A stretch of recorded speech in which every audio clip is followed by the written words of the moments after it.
stop the tape. While we were preparing this breakdown, Adam Schefter just confirmed the nightmare scenario for Philly. Jalen Phillips is a Carolina Panther. 4 years, 120 at least calling the Raiders for Max Crosby. Obviously, they didn't want to give up 2 first-round draft picks. I'm kind of glad they didn't. That's a massive haul for a guy who's 29 years old. But that means that they have to go ahead and get an edge rusher. Trey Hendrickson's name has been thrown around there, but Jalen Phillips is probably the guy they want to internally re-sign, just like with Zach Bond in the free agency period in 2025. But they need to get that done. Speaking of picking winners, listen up. This April, the Skybox is hosting the coldest panel in the game. It is gonna be ice cold. We're giving away golden tickets to our loyal viewers. If you win a golden ticket, you get a seat at the table.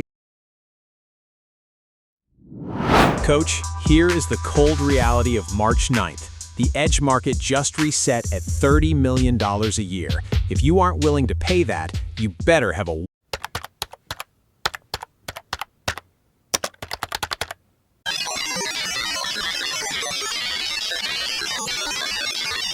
Coach, now that Phillips is gone, the film room logic shifts instantly. Every single snap for this defense now hinges on A-gap dominance. No more safety. That's why we have the massive contract here. I think he earned it. I know people are going to say $26 million is too much, and maybe it is. But in the modern National Football League, if you have a serious playmaker at the true nose tackle, defensive tackle position, excellent against the run this year. I mean, he was absolutely incredible against the run this year, but also he had the pass rush numbers as well. I'm going to try to pull this tweet up. That way people can go ahead and see. 63rd tackles on designed runs. This is Jordan Davis in 2025. The most among defensive tackles. 6 batted passes, most among defensive tackles. 9 TFLs, top 5 defensive tackles, 28 pressures, a career high, and 4.5 sacks, a career high. And he's only 26 years old. So Philadelphia has clearly told the rest of the National Football League, we think we have a guy who is entering his prime. Not who just hit his prime in 2025, who is entering his prime. And if that's the case, what does that mean for Jordan Davis in 2026? I mean, 4.5 sacks? What if it's 7.5 sacks? 63 tackles on designated runs? What if that's 83 tackles on designated runs? The fact that he slimmed down and proved that he could be an every down defensive tackle shows you why they were willing to give him $26 million a year, which I think is really crazy. Coach, the Phillips departure just made the Jalen Carter trade rumors officially irrelevant. You cannot trade Carter now. You need that Georgia interior.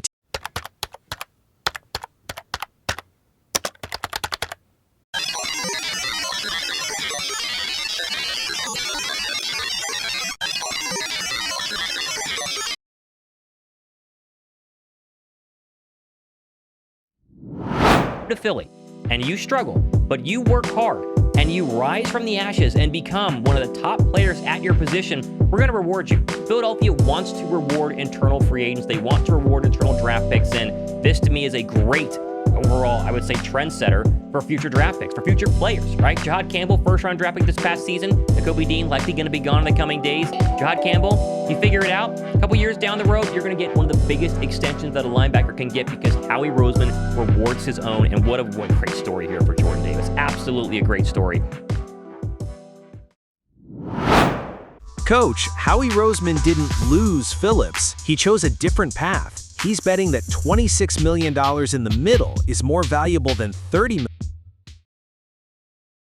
Coach, the tape doesn't lie. Phillips is a Panther, but the Eagles' identity is still written in the trenches. It just...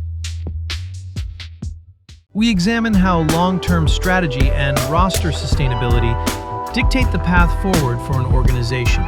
Subscribe for a breakdown that values analytical clarity and the reality of the tape over the noise of the moment.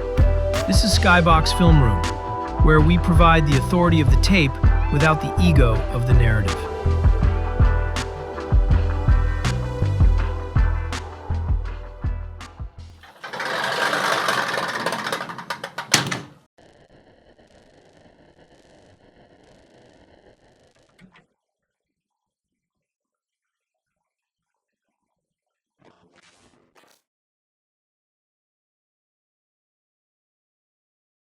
Let's make this epic!